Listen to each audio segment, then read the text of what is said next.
Welcome to the next part of Legend of the Driftwood Crown. For today's prologue event, we have the backstory of Axel, played by Kyle.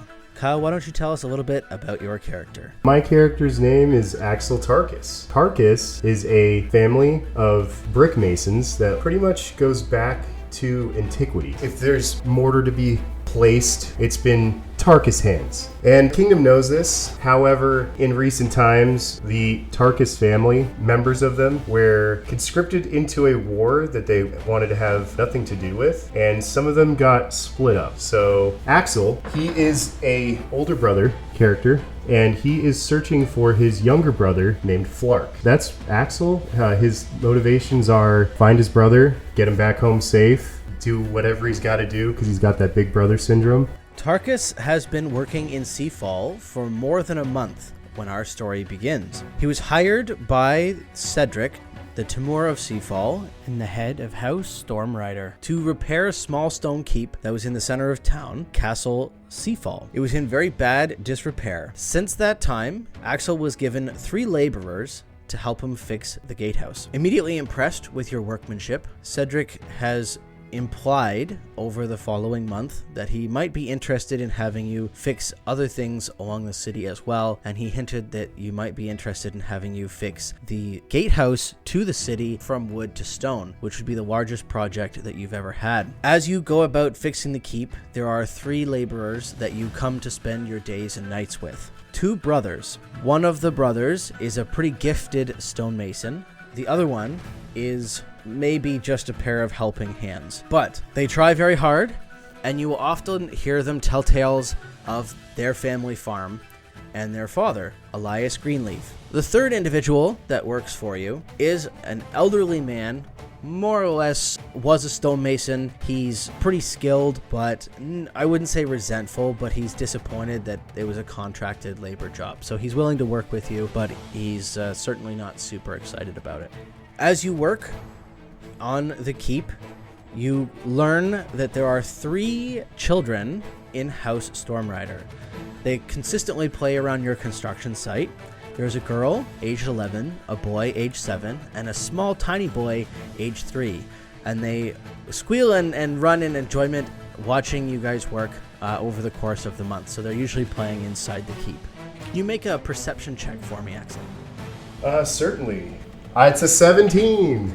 Over the last month, in your conversations with Cedric, Timur of Seafall, you have learned that he has lost his wife in childbirth of their small boy, who is now 3. He's now under pressure from other members of his house, specifically his brother Alric, to remarry to continue on with the line. However, he is less than thrilled with that prospect. You roll another perception check for me? 18. You've learned where you're staying, which is a place called the Rusty Tankard Inn, and the barkeeper there, whose name is Grimgar Stonebeard, that there's a spice merchant ship headed to town any day now called the Sea Serpent, and its captain, Captain Magnus, is known not only for being a hobgoblin, something that is relatively uncommon for merchants, but more importantly, he's known for bringing in the best, most fragrant spices from the southern princely realms. You make another perception check for me. 14.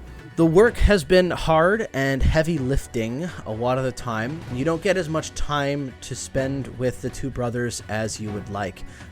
Pretty much as soon as the day is done, off they go back to their vegetable gardens, and then they meet you in the morning bright and early. So you haven't had as much time to bond with them as you probably would have liked, but you do enjoy the time that you do get with them. What you know is that they are 2 brothers. One is named Tobias, and the other one is Grimoire. Grimoire is the less enthralled one. Grimoire is just like the labor hands, basically. He's there. Yeah, he's not a simpleton, but he's clearly the black sheep of the family. You have met their father, Elias, who then named his son Tobias. So it's clear which one is the favorite. Gotcha. All 3 live on a very large vegetable farm outside of town. Elias is getting on in his years, and he has not entirely declared which one of his sons will take over the farm, which is an awkward conversation for the boys. Got it. Can you make one last perception check for me? That's a 5. The only other thing that you've learned in your time here in Seafall in the last month is that the Statue of Mara, which is a giant statue down in the docks, it acts as a lighthouse for all of the ships coming into the harbor. You can actually see the top of the statue from where you work. It towers over the entire city, probably 3 or 4 stories high. Okay. As you work away in the midday heat, you can hear the bustling market and a preacher blessing those who go past, but it's not the regular preacher. You're pretty familiar with the voice of Rashid, who is the actual preacher in the area, and this is a different voice entirely. Today, you and your workers are working on a guardhouse door and fixing the hinges on the inside of the door. When you're breaking for lunch, your 3 laborers sit on a small pile of stones to begin to eat their lunch. Being an ever-crafty individual, you go inside the guardhouse just to hang the last few hinges and get the door done to move on. That's when you hear screaming and yelling from outside. The floor is yours. You're safe inside the guardhouse. You've just hung the hinges, and you can hear yelling and commotion from outside the gatehouse. And I am with the 2 brothers. The brothers and your other laborer are outside in the courtyard sitting on a stone rock wall. So you're alone in the gatehouse. Okay. And I would be on the other side of this broken or almost fixed door, right? Yeah, so you're alone in the gatehouse. The door is more or less fixed. It's functional? It's functional, yes. Okay. You can stay in the guardhouse. You can go up to the battlements, because there's a ladder that would go up to the battlements from the guardhouse, or you can go back out into the courtyard to see what's going on. Yeah, I think Axel would just open the door and go outside. If there was screaming, he would just act immediately. So, can you make a perception check for me? It was a 9. As you open the door to investigate, you see Rashid the priest running into the courtyard, screaming, "Goblins! Goblins! Goblins! Hide! Goblins!" 2 goblins pursue him down, and he has to turn to face them with their sickles bared. As you're facing him, who was slightly to your left. As you turn to your right, 5 more goblins appear on the wall to your right-hand side, now surrounding your group of laborers. The choice is yours. Do you help the laborers, or do you run to save the priest? I'm helping the laborers every day of the week, man. Are you kidding me? So the brothers are Tobias and Grimoire, right? I think Axel would spring up, kind of perk his chest up a little bit. Tobias, Grimoire, get over here! And just try to call them back, beckon them back toward him as he's running toward them. Roll a diplomacy check if you can influence them in a moment of need. Yeah, it's an 11. The laborers spring to action. They're largely unarmed, but they've managed to grab some of their stonemason's tools. Grimoire manages to pick up a hefty rock, and they run towards you, being pursued by the goblins. Your 3rd, more like grumpy laborer, goes to turn to run after them, but he's the slowest, not originally paying attention. The goblins quickly surround him and stab him down the rock pile. 2 goblins are pursuing the brothers until they reach you, where they turn around. The 3 of you now have the 4 goblins. 1 goblin disappears entirely, so you don't know where he went. 4 on 3. Can you roll an initiative for me? 6. So, it would be an 8 with my dexterity, but still not fantastic. The first goblin can see that's still in their advantage, but it's a lot more even, so they're a little bit more trepidatious about actually darting in there, although they're buoyed by their early success of the first laborer who didn't even manage to get down the rock pile. So the first goblin just kind of darts in and out, not actually willing to get into combat. The goblin behind him picks up a small stone and throws it at Grimoire, but the lob is terrible, completely misses, but he does hiss in frustration at the ineffectiveness. Your move, Axel. Gotcha. So the only thing I would need for context's sake is like how many feet away is the goblin relative to me? Yeah, they'd be about 10 feet in front of you. The other goblins, how far away are they from their allies? The goblins are bunched together. They're out of your reach, but just out of your reach, knowing that that's as far as they can go. Your 2 allies, 1 on either side, and then they would have the 4, more or less just kind of like slightly off-center to you. I'm going to try to coax the brothers before doing any movement or anything. Tobias, to my flank! Grimoire, get behind me! Because Grimoire's a little weird. The other guy's actually a stonemason. But I'm basically trying to get Tobias to stand at my immediate left and move forward with me to be like an imposing presence. All right, I'll take that. Can you roll a persuasion check to see if they can successfully manage to follow your orders? Sure. I'm going to give you advantage on that because your first one worked effectively. Nice. All right. That was good because I just rolled a 2. Oh, no! I rolled a 1 after that. All right. So it would be a 5 total. And so, yeah, oof. The brothers are more or less frozen in panic and don't make any moves at all. So you still have one brother on each flank. I'm gonna stay where I'm standing because I really need these guys to like get it together. So I'm gonna stay, and for the end of my turn, I'm gonna take the dodge action and just wait to see what the goblins do. That's where I'm at. I really need these guys to like man up here. Boys are basically frozen. They're not sure what to do. Grimoire is to your left, and Tobias is to your right. So the goblins on your left-hand side, the two of them, rush in to attack the lesser armed Grimoire. The first one is wild. He's clearly too excited and doesn't even come close to Grimoire. The second one, however, is a perfect clean hit with a dagger directly into Grimoire's thigh. So the goblin is now engaged in combat. Grimoire lets out a howl. Oof. Does manage to stay on his feet and not collapse. Okay, so he's Grimoire's to my immediate right. I just watched him get stabbed.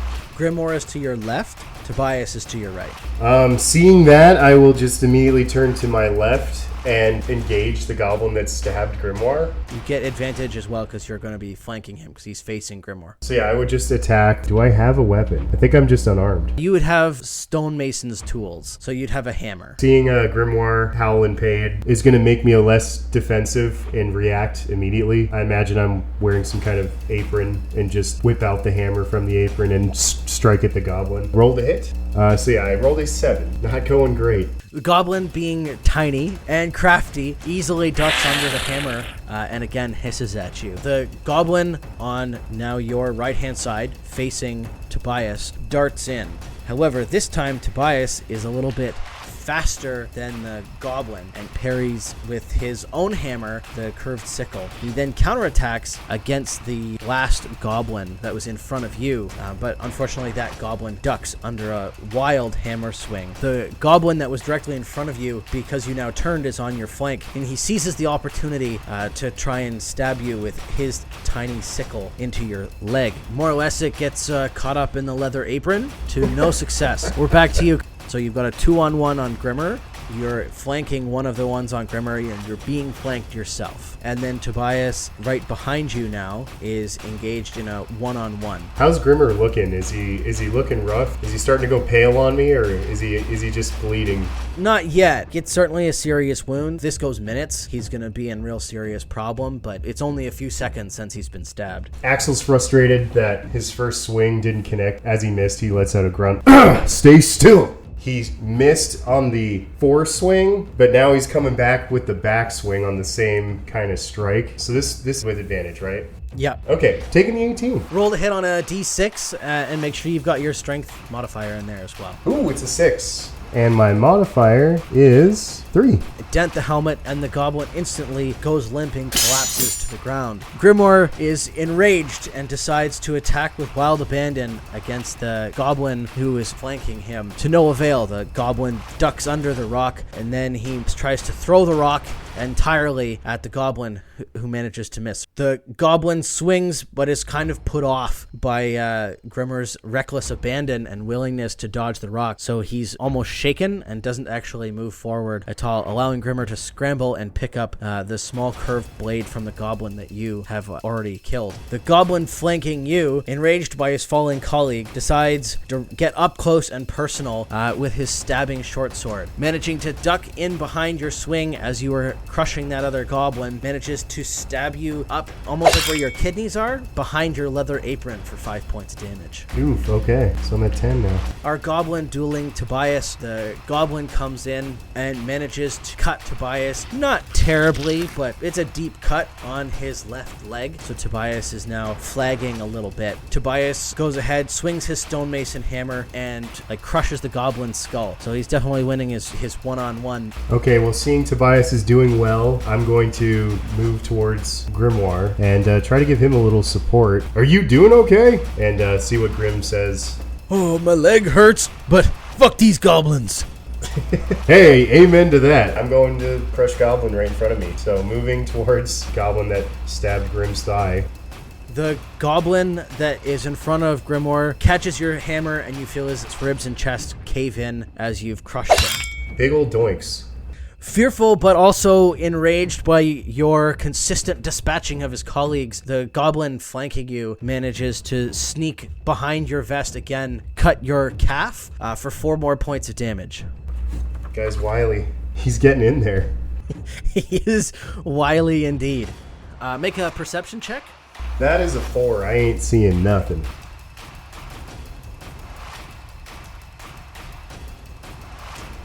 You can't hear anything, but all of a sudden, the goblins immediately screech and then turn tail and flee back over the wall that they came from. Roll another perception check for me. 16.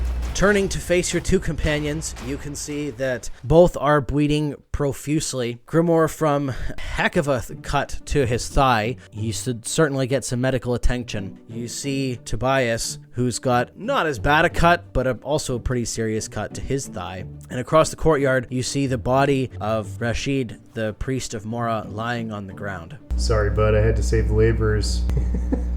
Priests are a dime a dozen. Maybe just try to tell Grimoire, hey, easy guy. We should put some pressure on that thigh. That's not looking good. What do I have here in my goodies? I know I got something I can use as like triage bandage. Yeah, I'm sure I have something. Yeah, you'd have like a strip of cloth or something pretty easily. You guys often will like bang your fingers doing regular tools. Gotcha. So yeah, I would just use like a field bandage and try to get him at least a little patched up instead of just having blood leak everywhere, especially out of the thigh. There's a major artery in there. As you're bandaging him, Tobias leans over your shoulder. Oh, that was a right nice scrap, eh, Grimoire? We showed those goblins what was up. That was some good fighting, Tobias. I'm impressed. I gotta buy you a pint of ale. Oh, Axel, you're speaking my language. It's gonna be a good day, fellas. Although, now that I think about it, the priest had a pretty bad day, so maybe we'll count that one as an even. We'll drink in his honor. At that moment, Cedric, the Timur of Seafall, runs through the gatehouse carrying a bloodied trident. He takes a quick stock of what's happened, sees you guys moving, and also the priest that is not. Well fought, Mason, though pity you couldn't protect everybody, as he gestures to the priest. I had to make a tough choice today, and it's gonna live with me forever. I work with these guys every day, so I want to say it was a hard choice, but it really wasn't. Well, I certainly can understand that, and, well, there's a few of you that are here, and I'm sure it would have been less if it was the other one, so we'll count that as a victory today. The market has been ambushed by these wretches. I heard that a hunter came to the market today tracking these exact goblins. Sly Grimhook was his name. You know how to handle these goblins, and I'm sure he'll need some protection. For the way you handled those goblins, I'd be honored if you would take up a cause. We've got some coin in it for you, but if you can find Sly Grimhook, he'll know what to do. Can you do that for me, Axel? So right before I answer immediately, this would be like inner monologue.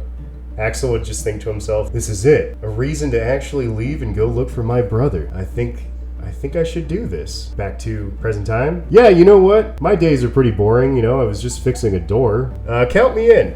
Thank you, Axel. Last I heard, Sly typically hangs out at the Rusty Tankard, where you're staying, in fact. I don't have any other information for you other than that he's an elfling. Ask around, hopefully he still lives. And with that, he turns on his heel and walks back down to the market to try and get the situation under control.